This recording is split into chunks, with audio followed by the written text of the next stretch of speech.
हरिद्वार से है, जहां कांग्रेस ने अंकिता भंडारी को न्याय दिलाने के लिए हरिद्वार के ऋषिकुल चौराहे से न्याय यात्रा निकाली है, जो कि आर्यनगर पर समाप्त हुई। इस दौरान कांग्रेस के महानगर अध्यक्ष तत्पाल ब्रह्मचारी ने कहा है कि आज इतना समय बीत जाने के बावजूद भी उत्तराखंड की बेटी अंकिता भंडारी को न्याय नहीं मिल रहा है। साथ ही अब तक उस वीआईपी का नाम भाजपा द्वारा सामने नहीं लाया जा रहा है, इसलिए आज कांग्रेस सड़कों पर उतरी है और आने वाले समय में इस आंदोलन को और उग्र किया जाएगा। वहीं कांग्रेसी नेता विमला पांडे ने कहा है कि जहां भी बेटी और महिलाओं के साथ इस तरीके का व्यवहार होता है, वहां कोई ना कोई बीजेपी से जुड़ा शख्स इस तरीके के कृत्यों में जरूर सम्मिलित होता है।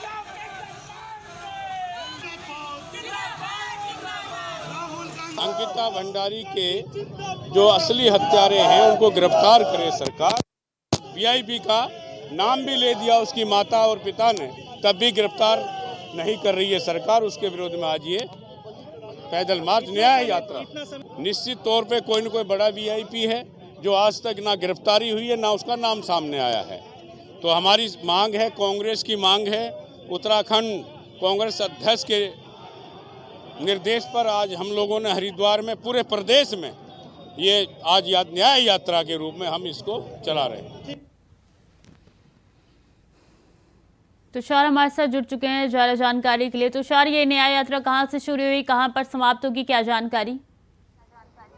देखिए, प्रदेश अध्यक्ष करण मेहरा ने ये आह्वान किया था कि प्रदेश भर में ये अंकिता भंडारी न्याय यात्रा निकाली जाए और उसके तहत ही ये पूरा कार्यक्रम रखा। उत्तराखंड की बात की जाए तो उत्तराखंड के 95 ब्लॉक्स में पूरी यात्रा निकाली गई, जिसमें अगर मैं देहरादून की बात करूँ तो हाथीगढ़ कला चौक से लेकर ये गांधी पार्क तक ये पूरी यात्रा निकाली गई, जिसमें जो बड़े चेहरे थे, पूर्व मुख्यमंत्री हरीश रावत भी इसमें मौजूद थे, साथ साथ जो नेता प्रतिपक्ष यशपाल आर्य भी इसमें मौजूद थे। तो कहीं ना कहीं जो आने वाले लोकसभा चुनाव के लिए मैं बात करूँ तो 2024 के लिए, तो उसमें अंकिता भंडारी मर्डर केस एक मुख्य मुद्दा रहने वाला है और कांग्रेस इसे राज्य सरकार को लगातार घेरने की कोशिश कर रही है। जैसे महिला उत्पीड़न के मामले में एनसीबी की रिपोर्ट आई है कि महिला उत्पीड़न में जो उत्तराखंड है वो हिमालय राज्यों में सबसे पहले नंबर पर आ रहा है। ऐसे में चिंता का विषय है। कांग्रेस इसे लगातार भाजपा सरकार को घेरने की कोशिश कर रही है और साथ साथ वीआईपी की बात की जाए तो वो वीआईपी का नाम उजागर करने की बात की जा रही है। जिस तरह से अंकिता भंडारी केस में हमने देखा, जो वीआईपी की चर्चाएं और साथ साथ उसका नाम सामने आ रहा था, उन्होंने कई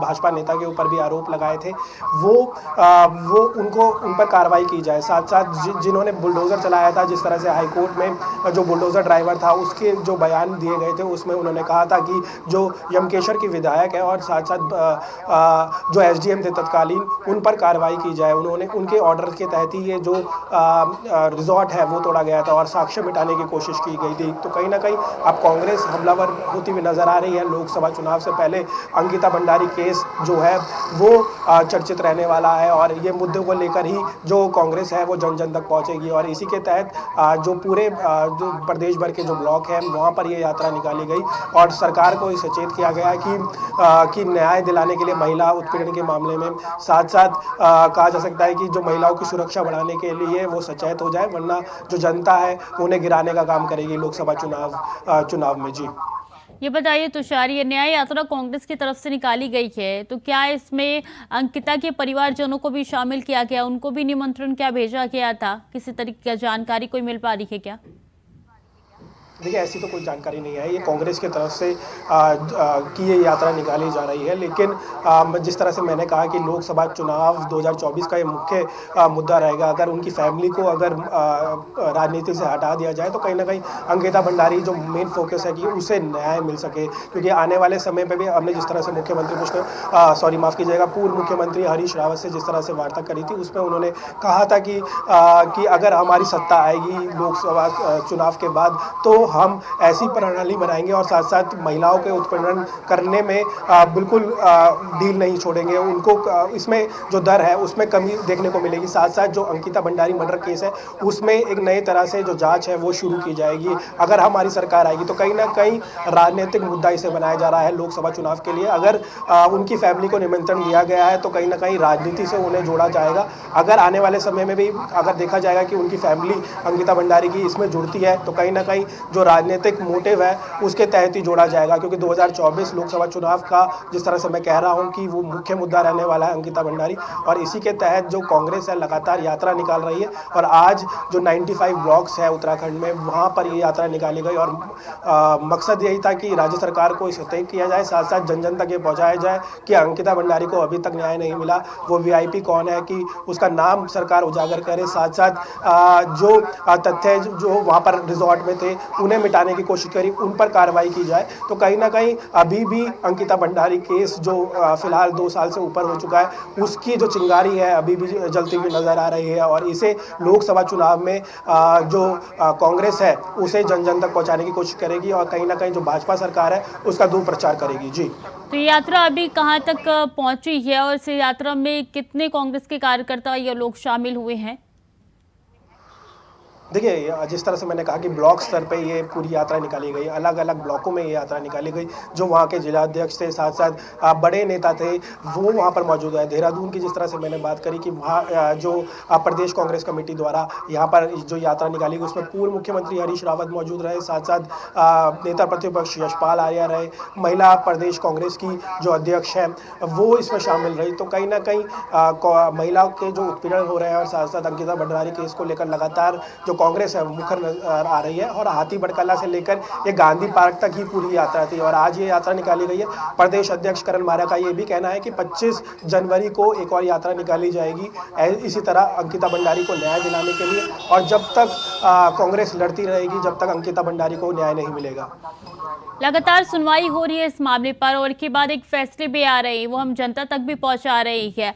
इस पूरे मामले पे जहां कांग्रेस लगातार बीजेपी भी कई आरोप लगाते हुए नजर आ रही है, अब इस पूरे मामले को वो राजनीतिक रूप देने की क्या कोशिश नहीं कर रही इस यात्रा के जरिए? तुषार, देखिए, बिल्कुल जिस तरह से मैं कह रहा हूं कि 2024 लोकसभा चुनाव का ये मुख्य मुद्दा रहने वाला है। अंकिता भंडारी जो मर्डर केस हुआ है वो बहुत दुर्भाग्यपूर्ण था। उसमें जांच अगर जिस तरह से अगर कांग्रेस कह रही है उससे अत्यधिक जांच होनी चाहिए थी, लेकिन फिलहाल जो कोर्ट है, मामला कोर्ट में है। भाजपा सरकार भी कह रही है कि कोर्ट सब कुछ कर रहा है अपने स्तर पर, और साथ साथ जो मुख्य आरोपी थे, चाहे वो पुलकित आर्या हो चाहे उनके साथी हो, उन्हें जेल है, और साथ साथ जब भी उनकी जमानत के लिए वो अपनी अर्जी डाल रहे हैं कोर्ट में तो वो खारिज हो रही है। तो कहीं ना कहीं कहा जा सकता है जो एसआईटी है और साथ साथ जो जिन्होंने पूरी जांच की थी और जो कोर्ट है वो निष्पक्ष जांच कर रहा है। वहीं अगर पुलिस की बात की जाए तो उत्तराखंड पुलिस ने कुछ दिनों पहले एक विज्ञप्ति जारी की थी जिसपे उन्होंने कहा था कि अगर उनके माता पिता के पास कोई साक्ष्य है कि कौन वीआईपी उस वक्त था तो वो उत्तराखंड पुलिस को दे सकती है, एसआईटी को दे सकती है। तो नए स्तर से जो जांच है दोबारा शुरू की जा सकती है। तो कहीं ना कहीं जो उत्तराखंड पुलिस है, राज्य सरकार सहयोग करने के लिए उनके माता पिता के साथ है, लेकिन कहीं ना कहीं उनके माता पिता को भटकाने की कोशिश की जा रही है, और यही काम जो राजनीतिक तौर पे किया जा रहा है वो साफ तौर पे नजर आ रहा है। 2024 लोकसभा चुनाव का मैं एक बार फिर कह दूं, उत्तराखंड के लिए एक मुख्य मुद्दा रहने वाला है अंकिता भंडारी केस, और इसी तरह जो राजनीतिक जो फायदा उठाने वाले हैं उनके माता पिता के, तो कहीं ना कहीं वो भी दुर्भाग्यपूर्ण रहेगा। ठीक है तुषार, बहुत बहुत शुक्रिया आपका तमाम जानकारियों के लिए।